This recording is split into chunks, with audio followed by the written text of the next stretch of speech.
ব্যাপারটা অনেকটা এরকম হয়েছে যে ঠাকুরদা বাবাকে ধরে প্রচুর মার মারছে, যেভাবে ইচ্ছা সেভাবে মারছে। আর সেই মার দেখে থরহরি কম্পিত হচ্ছে পাশে দাঁড়িয়ে থাকা ছোট্ট বাচ্চা শিশুটা। এবং সেই শিশুটা যে বাবার শক্তির উপর ভর করে দাদুকে ভয় দেখাতো, সেই বাবা এমন মার খাচ্ছে দাদুর হাতে, সেটা দেখে শিশুটার অবস্থা প্রচণ্ড খারাপ। দেখো, কথাটি মজার ছলে বললেও বিষয়টি মোটেও মজার নয়। আমাদের আশেপাশে বসবাস করা সেই সমস্ত বিষ গাছগুলোকে চিনতে হবে, যে বিষ গাছগুলো আমাদের দেশের জন্য বিষ ফল তৈরি করে, এবং সেই বিষ ফল দ্বারা আমাদের দেশের বাতাবরণকে বিষাক্ত করতে তারা সব সময় তৎপর থাকে।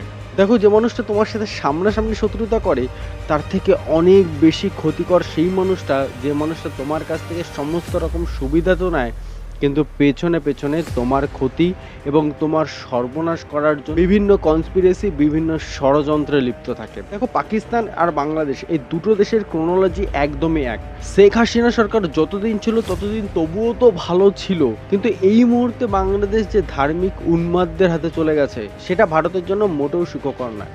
দেখো, বাংলাদেশ প্রতি সময়ে, প্রতি মুহূর্তে, প্রতি জায়গায় বলতে থাকে, বিভিন্ন ইন্টারন্যাশনাল ফোরামে গিয়ে তারা বলতে থাকে চিকেন নেকের কথা, তারা কখনো কখনো বলে দেয় সেভেন সিস্টারের কথা। ইদানিং বাংলাদেশের অন্তর্বর্তী সরকারের যিনি মুখ, সে ডক্টর ইউনূস কিছুদিন আগে চীনে গেছিল। চীনে গিয়ে তিনি একটি বক্তৃতা রেখেছিল এই চিকেন নেক এবং সেভেন সিস্টারকে নিয়ে, এবং তিনি খুল্লা চার দিয়েছে চায়নাকে বাংলাদেশের যে পোর্টগুলো, সেই পোর্টগুলো ব্যবহার করার জন্য।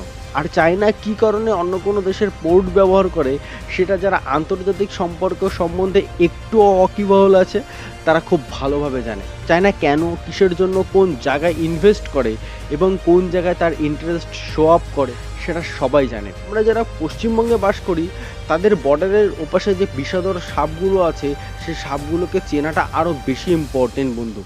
কারণ আমরা এমন একটা রাজ্যে বসবাস করি, যে রাজ্য ভারতবর্ষের সব থেকে বড় বর্ডার শেয়ার করে ইন্টারন্যাশনালি।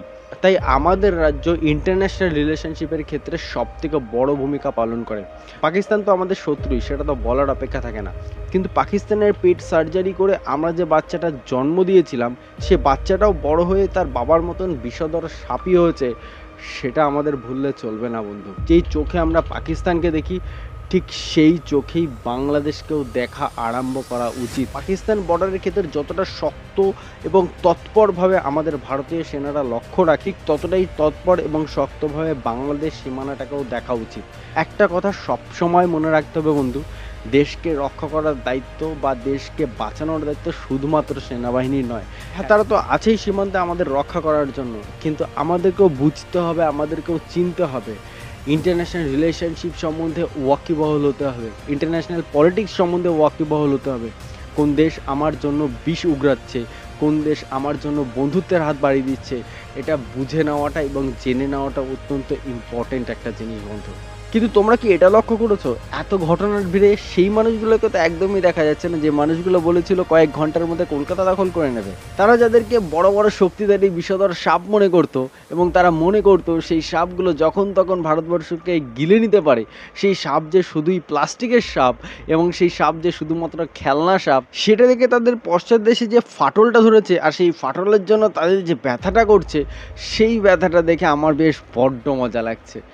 অবশেষে তাদেরকে ভালোবেসে এবং স্নেহের সাথে শুধুমাত্র একটা কথাই বলতে চাই, যে হে বৈশাখ নন্দন, তোমরা বেশি বাড়াবাড়ি করো না, তাহলে তোমাদের অবস্থাও তোমার বাবা বরাহনন্দনের মতন হয়ে যাবে। আর তোমাদের কাছে একটাই রিকোয়েস্ট, ভিডিওটি শেয়ার করে প্রতিবেশীদের কাছে পৌঁছে দেওয়ার দায়িত্ব তোমাদের। চলো, সকলে ভালো থেকো। এবং ভারতীয় সেনারা দিন রাত লড়াই করছে শুধুমাত্র আমাদের দেশের অখণ্ডতাকে অক্ষুণ্ণ রাখার জন্য।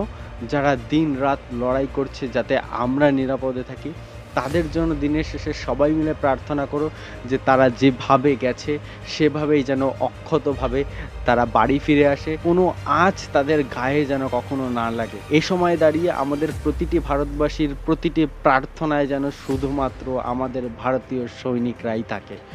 চলো, সকলে ভালো থেকো, সবাইকে রাধে রাধে, জয় হিন্দ, ভারত মাতা কি জয়।